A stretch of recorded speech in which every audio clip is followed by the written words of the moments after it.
This is not a tale of villains, nor a tale of heroes. This is the tale of Mehouviü and Morusa, where love met death, and a warrior's final victory was the ruin of his own heart. Be careful, they say, in a land where dreams speak, and fate walks quietly behind every choice. In the ancient hills of the Angami Nagas, where warriors hunted honor and maidens wove fate with their fingers, there lived a girl named Mehouviü. She was more than beautiful.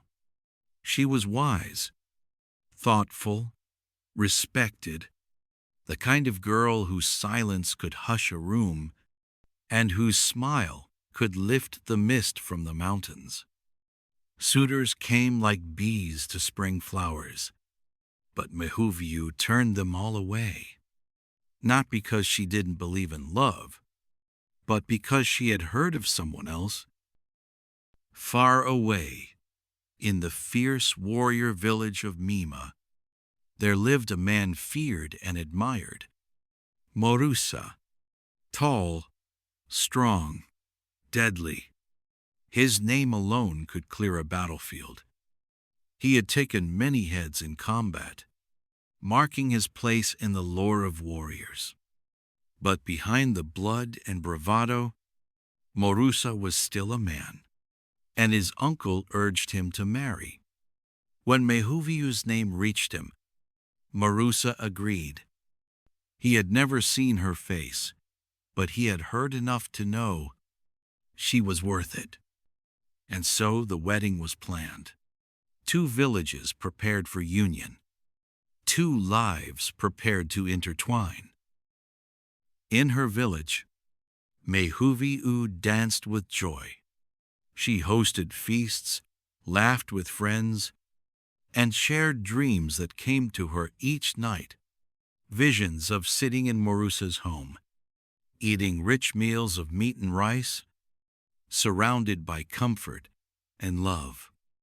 Her friends giggled and teased. "It's a sign," they said, "a taste of your future." But dreams, in the hills, often carry more than sweet omens. They carry warnings. With only days left before the wedding, Morusa grew restless. He needed to do something grand, something worthy of his bride. One last act of honor to bring home a final warrior's head as a gift. And so he went out searching for battle. But fate was already sharpening its knife. He walked far, farther than he'd ever gone. And still, no enemies, no warriors to challenge, until he stumbled upon a quiet village. Silent, empty, everyone gone to the fields. Everyone, except one. A tall woman sat weaving on her porch, her back to him, her hair long, black, shining like river stones. She worked quietly, the loom tapping a rhythm like a heartbeat. Morusa paused. There was grace in her posture, strength in her silence, a strange, familiar calm. But he was a warrior, and her hair, so rich, so beautiful, it would make a trophy like no other. Then he struck, sharp whoosh, a gasp, silence. The loom clattered to the floor. Her body slumped. He took her head, wrapped it with pride, and began the journey home. Meanwhile, back in Mehouviü's village, the sky darkened. The wedding was days away.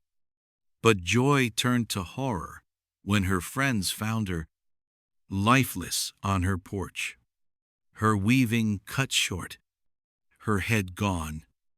Word flew like fire to Morusa's village.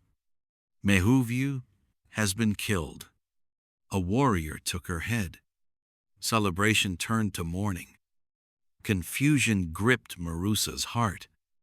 And then, the truth began to stitch itself together. The location, the day, the porch, the loom, the hair. He had killed her. The girl he was meant to marry. The woman he had longed for. The dream that had come to him, fulfilled in blood. Morusa fell apart. He had fought many battles, but never lost like this. Both villages wept. The elders said nothing. What words could hold such sorrow? They buried her with honor, not as a bride, but as a tragic flame extinguished before it could fully burn. Morusa? Some say he disappeared into the mountains. Some say he never lifted a weapon again. Some whisper he walked still, head bowed, soul heavy with the weight of a mistake no war could justify. This is not a tale of villains, nor a tale of heroes. This is the tale of Mehouviü and Morusa, where love met death, and a warrior's final victory was the ruin of his own heart. Be careful, they say, in a land where dreams speak, and fate walks quietly behind every choice.